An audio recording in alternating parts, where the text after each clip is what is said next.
நம்ம மாஸ்டர் வந்து பன் புரோட்டா எப்படி செய்யறதுங்கிறது உங்களுக்கு செஞ்சு காமிக்க போறாரு.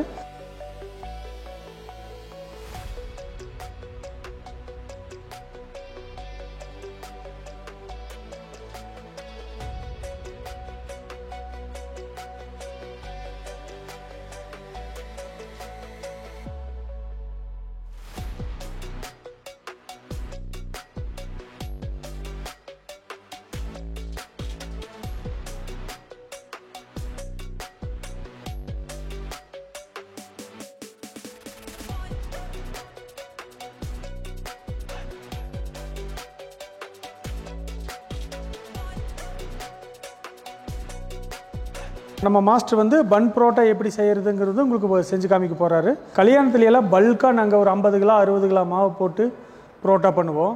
இப்போ வந்து வீட்டில் வந்து சிம்பிளாக அந்த நிறைய பேர் கேட்குறாங்க, கல்யாணத்தில் சாப்பிடுங்க எப்படி மண்டபத்தில் மட்டும் உங்களுக்கு இவ்வளோ டேஸ்ட்டாக நல்லா மொறுமொறுன்னு புரோட்டா வருதுன்னு சொன்னாங்க. சரி, நிறைய கஸ்டமர் எங்களுக்கு செஞ்சு காமின்னு கேட்டதனுடைய இதில் 1 கிலோவில் வீட்டுக்கு தேவையான அளவுக்கு வந்து எப்படி பண்ணுறதுன்னு வந்து இப்போ நான் செஞ்சு காமிக்க போகிறோம். பார்த்துங்க, இதில் வந்து நம்ம 1 கிலோ மாவு மைதா மாவு எடுத்துருக்குறோம். இப்போ நம்ம மாஸ்டர் ஒரு பேர் குணா, நம்ம கூட வந்து ஒரு 12 வருஷமாக ட்ராவல் பண்ணிகிட்டு இருக்காரு. நல்லா சூப்பராக போடுவார் புரோட்டா. நம்ம மாஸ்டர் வந்து பன் புரோட்டா எப்படி செய்யறதுங்கிறது உங்களுக்கு செஞ்சு காமிக்க போகிறாரு. இப்போ 1 கிலோ மாவு எடுத்துருக்காரு. ஆரம்பிக்கும் 1 கிலோ புரோட்டாவுக்கு மீடியம் சைஸ் ஒரு 90 கிராம் பீஸ் போட்டோம்னா ஒரு 25 புரோட்டா வரும். அதே ஒரு 110 கிராம் போட்டோம்னா 20 புரோட்டா வரும். நம்ம வீட்டுக்கு சின்ன சைஸு, அதாவது 90 கிராம் புரோட்டா நம்ம போட போகிறோம். ஒரு 25 பீஸ் வரும். 1 கிலோ மாவு எடுத்துருக்குறோம். ஒரு 4 பேர் 5 பேர் இருக்கிற குடும்பத்துக்கு 1 கிலோ மாவு ரொம்ப கரெக்டாக இருக்கும். இப்போ வந்து நம்ம புரோட்டா செய்யறதுக்கு தேவையான பொருட்களை நம்ம எடுத்து வச்சுருக்குறோம். வாங்க பார்க்கலாம். மைதா மாவு வந்து 1 கிலோ எடுத்து வச்சுருக்குறோம் அளந்து. பால் வந்து 150 மில்லி பால் எடுத்து வச்சுருக்குறோம். உப்பு எடுத்து வச்சுருக்குறோம். அஸ்கா சர்க்கரை எடுத்து வச்சுருக்குறோம்.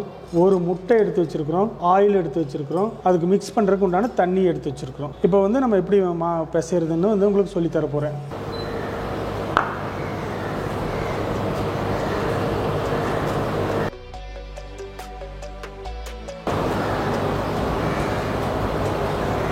இப்போ மாவு கொட்டி வச்சுட்டோம். கரெக்டாக 1 கிலோ மாவு எடுத்துருக்குறோம்.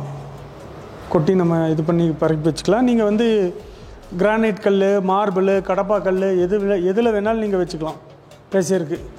இல்லை ஒரு பெரிய பேசன் வச்சு அதில் போட்டு கூட பண்ணிக்கலாம்.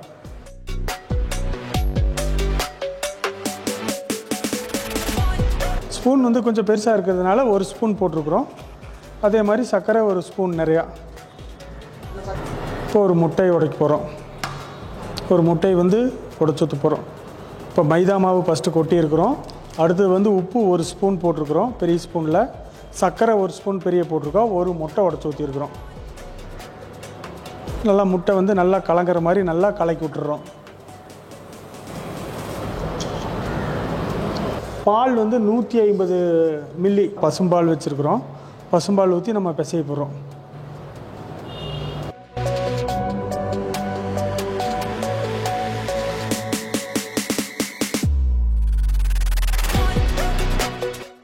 சர்க்கரை எதுக்கு போட்டிருக்கிறோம்னா நல்லா ப்ரௌன் ஷேடாக வரும்.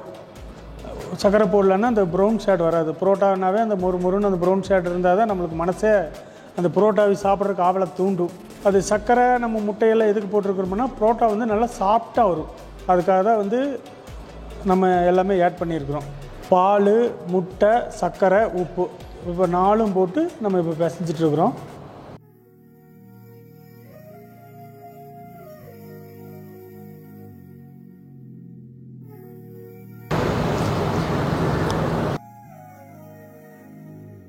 மண்டபத்தில்னா ஒரு 40 கிலோ 50 கிலோ 80 கிலோ மாவு பிசைவோம்.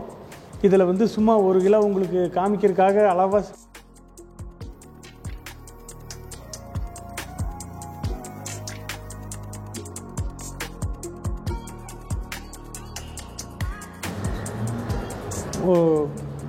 இப்போ நல்லா ஓரளவுக்கு மிக்ஸ் ஆயிடுச்சு. இன்னைக்கு கொஞ்சம் தண்ணி ஊற்றி நல்லா பிசைச்சுக்கணும்.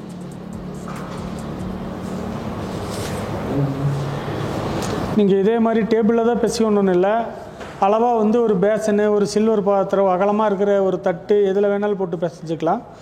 கீழே வந்து கொஞ்சம் நைஸாக இருக்கணும், இல்லாட்டி அப்படியே ஒட்டிக்கும். அதுக்கு தான் நம்ம கிரானைட் கல்லை போட்டிருக்கிறோம். மண்டபத்தில் எப்பவுமே அப்படி தான் பண்ணுவோம். வீட்டில் வந்து நீங்கள் சில்வர் பாத்திரம் கூட ஒரு அளவான பாத்திரம் வச்சு அதில் வச்சு ஒரு பேசனில் வச்சு நல்லா பிசைச்சிக்கலாம். புரோட்டா வந்து நல்லா இருக்கணும்னா எப்போவுமே முடிஞ்ச வரைக்கும் நல்லா கஷ்டப்பட்டு நல்லா பிசைஞ்சிடணும்.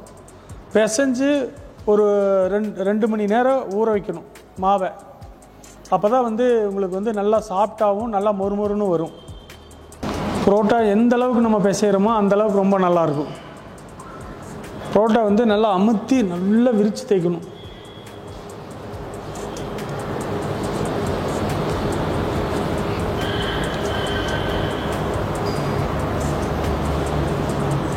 பிசைறதுல வந்து இதுதான் டைமுங்கிறதெல்லாம் இல்லை. நம்ம எந்த அளவுக்கு நல்லா பிசைகிறோமோ அந்த அளவுக்கு வந்து ரொம்ப நல்லாயிருக்கு கிளைமேட்டை பொறுத்து. அதனால் கொஞ்சம் நம்ம நல்லா மேனிஷ் ஆகிற வரைக்கும் நல்லா பிசைஞ்சுக்கணும். அப்போ தான் அந்த நல்லா சாஃப்டாக உதிரியாக நல்லா பிச்சா அப்படியே பிஞ்சு வரும். மேலே மொறுமொறுன்னு இருக்கணும், உள்ளே வந்து சாஃப்டாகவும் இருக்கணும். அப்போ தான் புரோட்டா நல்லாயிருக்கும்.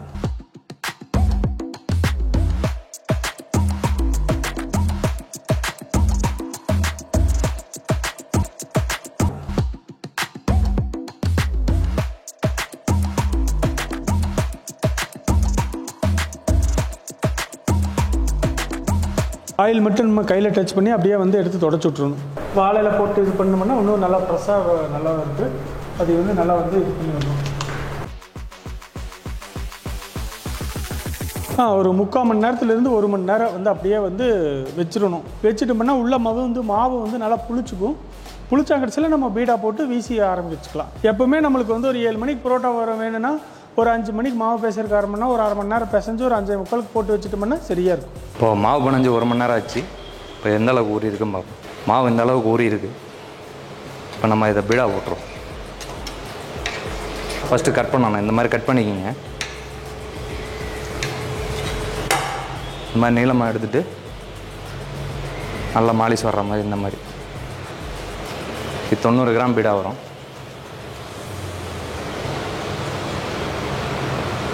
இந்த சைஸ் கையை இப்படி வச்சுட்டு நல்லா ப்ரெஸ் பண்ணிங்கன்னா இந்த மாதிரி வந்து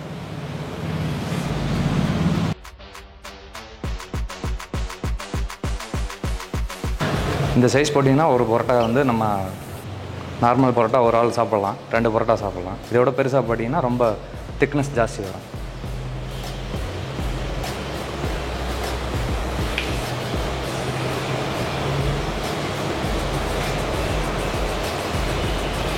இந்த மாதிரி உருட்டிக்கிங்க. ஷேப் வந்து இந்த அளவுக்கு வந்தால் உங்களுக்கு வீசுறதுக்கு ஈஸியாக இருக்கும். கையில் அந்த அளவுக்குலாம் ஒட்டாது. நம்ம டைட் பண்ண மாவு வந்து கொஞ்சம் டைட்டாக தான் போட்டிருக்கோம். இந்த மாதிரி மாலிஷ் பண்ணிட்டு கையை 2 விரல், இந்த 2 விரலையும் இப்படி வச்சுட்டு 3 விரலையும் சேர்த்து இப்படி டைட் பண்ணி அமுக்குனிங்கன்னா இந்த அளவுக்கு உருண்டை வரும். சும்மா 3 விரல் தான். இந்த 3 விரல் யூஸ் பண்ணால் போதும். இந்த மாதிரி வச்சுட்டு இந்த மாதிரி டைட் பண்ணி பிடிச்சிங்கன்னா ஈஸியாக வரும். ரொம்ப கஷ்டப்பட்டெல்லாம் உருட்ட தேவையில்ல. இந்த ஆயில் ஊற்றுறது வந்து மாவு எல்லாமே ஒட்டாமல் இருக்கா. இன்னும் கொஞ்சம் நேரம் ஊறுச்சுன்னா இன்னும் நல்லாயிருக்கும். தேய்க்கிறதுக்கு வீசுறதுக்கு நல்லாயிருக்கும். இந்த அளவுக்கு நல்லா மாலிஷ் பண்ணி உருட்டிக்கிங்க. உருட்டிட்டு இந்த மாதிரி ஊற வச்சிங்கன்னா இன்னொரு 10 நிமிஷத்தில் ரெடி ஆகிடும். பன் புரோட்டாவுக்கு தேவையான மாவை வந்து நம்ம ஏற்கனவே பிசைஞ்சு பீடா பிடிச்சி இப்போ 2 மணி நேரம் ஊற வச்சாச்சு. இப்போ வந்து நம்ம எடுத்து வீசி பன் புரோட்டா சுட்டு எடுக்க போகிறோம்.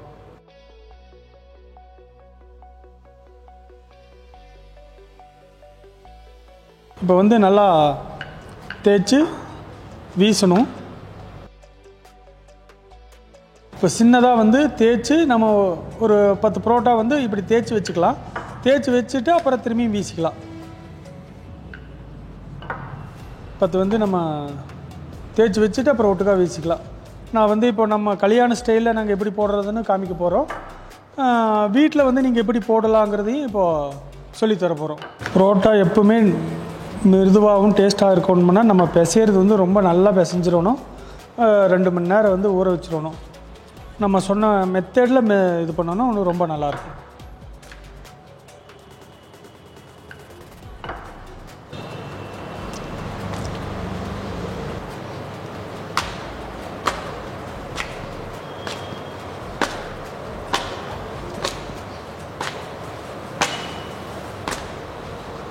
சித்திரமும் கைப்பழக்கம் செந்தமிழும் நாப்பழக்கம்ங்கிறது மாதிரி நம்ம வீச வீச எல்லாத்துக்கும் வந்துடும்.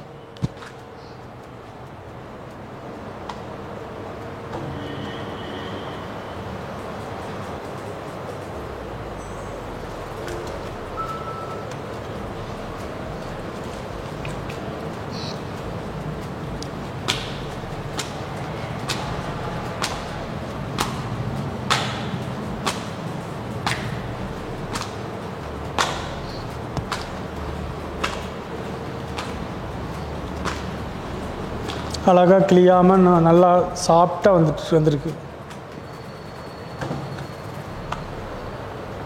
நம்ம இது வந்து இப்போ நம்ம எக்ஸ்பீரியன்ஸ் மாஸ்டர் வந்து வீசிந்து காமிச்சோம்.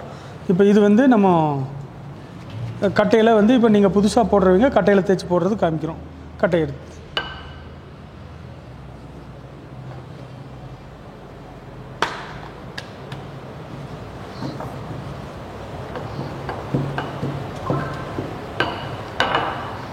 இது அப்படியே சும்மா இப்போ நம்ம வந்து கையில் முடிஞ்ச வரைக்கும் எடுத்து ஒரு சும்மா ஒரு தட்டு, இன்னொரு தட்டு, இன்னொரு தட்டு, ஒரு துளி கிழிஞ்சாலும் தப்பு இல்லை, நம்ம வந்து அதை எடுத்து மடித்து போட்டுக்கலாம். இந்த அளவுக்கு நீங்கள் வீசினீங்கன்னா இப்போ லேசாக கிளியும் பரவாயில்ல. அதோட அப்படியே வந்து எடுத்து மடிக்கிறதுல தான் இருக்குது. வீட்டில் பண்ணும்போது இப்படி மடிச்சுக்கலாம். பன் புரோட்டா வந்து நம்ம வந்து நல்லா வந்து பீடாவி வந்து நல்லா தேய்ச்சி வீசி நல்லா சுற்றி எடுத்து எல்லாம் ரெடியாக வச்சுருக்குறோம். இனி கல்லில் வந்து சுட்டு எடுத்துடலாம். அதுலேயே 2 மெத்தட் நம்ம மாஸ்டர் வந்து ஸ்பீடாக பண்ணுறதையும் காமிச்சேன். நம்ம வீட்லேயே வந்து பூரி கட்டையில் தேய்ச்சி ஒரு அடி அடித்து அப்படியே எடுத்து சுற்றி போடுறதும் காமிச்சோம். இப்போ எடுத்து சுட்டு எடுத்துடலாம்.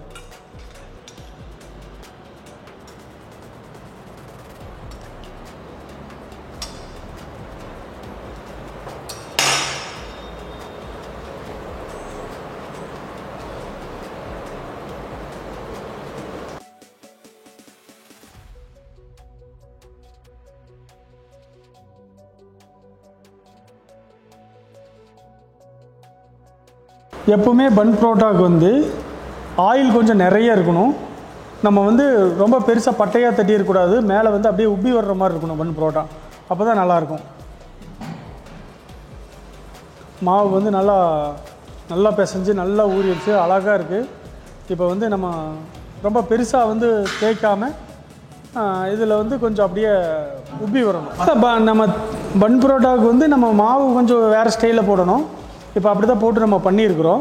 இப்போ உருட்டும் போது சுற்றி வைக்கும்போது வந்து நம்ம வேறு மாதிரி வந்து இப்படி மடிக்கணும். நம்ம அதுக்கு வந்து சைடில் சுற்றுவோம், இதில் வந்து இப்படி மடித்து எடுக்கணும்.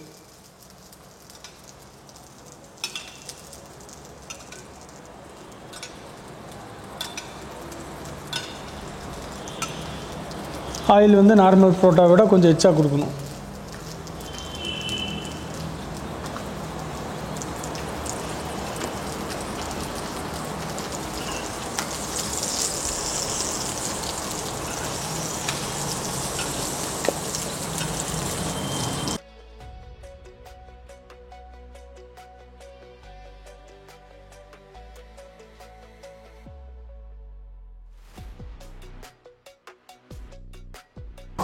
நல்லா வந்து ஒரு சைடு சூப்பராக வெந்துருச்சு.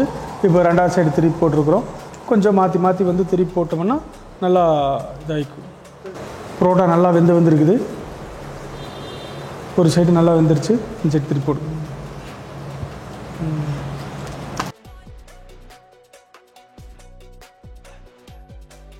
ரெண்டு சைடு நல்லா வெந்துட்டுருக்கு.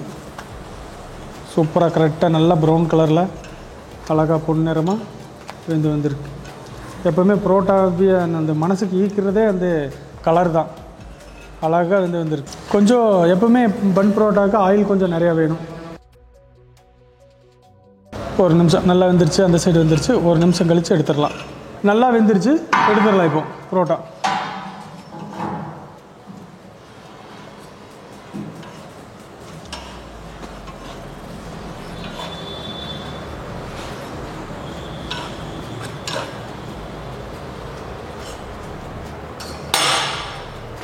ஓகே, புரோட்டா வந்து அழகாக நம்ம சுட்டு எடுத்துட்டோம். இப்போ வந்து நல்லா எடுத்து சேர்த்து 4 புரோட்டாவை தட்டி எடுத்து நம்ம பிளேட்டில் வச்சு பரிமாற வேண்டியதுதான். இதே மாதிரி நீங்கள் வீட்டில் வந்து சூப்பராக செஞ்சால் சூப்பராக வரும், நல்லா வந்துடும். இப்போ நல்லா தட்டும்போது இப்படி வச்சு தட்டிட்டோம்னா மேலே வந்து அப்படியே பன்னு மாதிரியே வந்து அப்படியே வந்துடும்.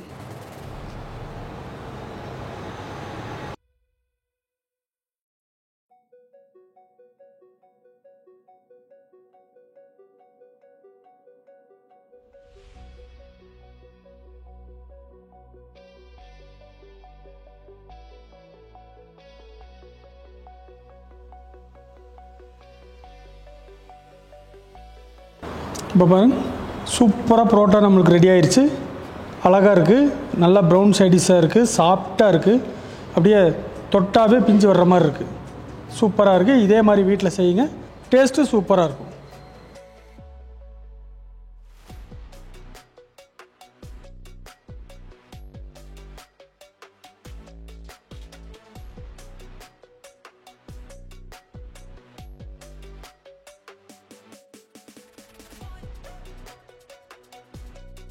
நான் வந்து தேக்கம்பட்டி சிவகுமார் கேட்ரிங்கு. தேக்கம்பட்டி சிவகுமார்ங்கிறது நான் தான், அதனுடைய ப்ரிப்பரேட்டர் நான் தான். எங்கள் கேட்ரிங் வந்து லொக்கேஷனாக இருக்கிற இடம் வந்து தமிழ்நாடு, கோவை மாவட்டம், காரமடையில் டீச்சர்ஸ் காலனியில் நம்ம கிச்சனு, ஹால் எல்லாமே இருக்குது. நம்ம கேட்ரிங் வந்து ஆஃபீஸு இங்கே தான் இருக்குது.